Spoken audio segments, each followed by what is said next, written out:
नवीन लोकांबरोबर काम करण्याचा फायदा होतो, की तुम्हाला नवीन तंत्र शिकता येतं. तुम्हाला नवीन क्राफ्टिंग शिकता येतं. तर आम्हाला काय शिकवलं? आम्हाला डिसिप्लिन शिकवलं. आम्हाला वेळ पाळणं शिकवलं. आम्हाला शब्द पाळणं शिकवलं.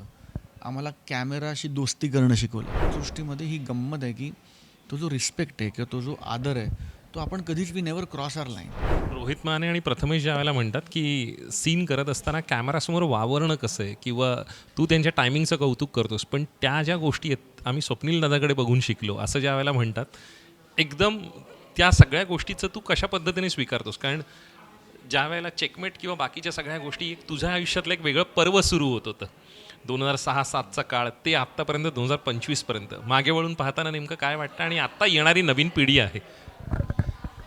नाही यार, मला असं वाटतं, की खूप इंटरेस्टिंग काम करतात सगळेच आणि त्यांच्याबरोबर काय होतं, नवीन पिढीशी जोडलं म्हणजे मी जुनं असं मी अजिबात म्हणणार नाही. मी आत्ताचाच आहे. पण आणि ताजा तवा मला नाही. ताजा-तवाना आहे. पण नवीन लोकांबरोबर काम करण्याचा फायदा होतो, की तुम्हाला नवीन तंत्र शिकता येतं. तुम्हाला नवीन क्राफ्टिंग शिकता येतं. तुम्हाला सतत तुमची समजून घेण्याची, जाणून घेण्याची, शिकण्याची प्रक्रिया सुरू ठेवता येते. कारण ही पोरं ज्या प्रकारे त्यांना इनिबिशनच नाही काम करताना. ते घाबरतच नाहीत. अर्थात आता स्मार्टफोन झालेत. प्रत्येकजण आता क्रिएटर आहे. त्यामुळे स्टेज फिअर किंवा कॅमेरा फ्राईट हा कॉन्सेप्ट आता गेला जनरली पण सगळ्यांचा. पण ज्या प्रकारचं काम हे लोकं करतात, ज्या प्रकारची मेहनत त्यांच्या कॉमेडीवर करतात, त्यांचं टायमिंग, त्यातल्या गमती-जमती, हे सगळं काय ही कला अशी नाही की तुला मी पुस्तकातनं शिकवून तू शिकू शकशील. ही फील्ड वर्कची कला आहे. तर त्यांना बघून जसं ते माझ्याकडनं शिकले तसं मी त्यांच्याकडनं अनेक गोष्टी शिकलो. आणि माझ्याकडनं शिकले वगैरे तर मला असं वाटतं की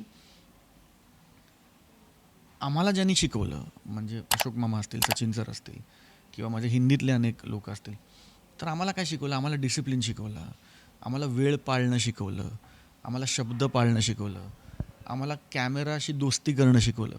सो ते आता मला असं वाटतं की तो क्राफ्ट राहिलेला नसून तो आता लाईफस्टाईलचा भाग झाला आहे. तो असण्यातला भाग आहे.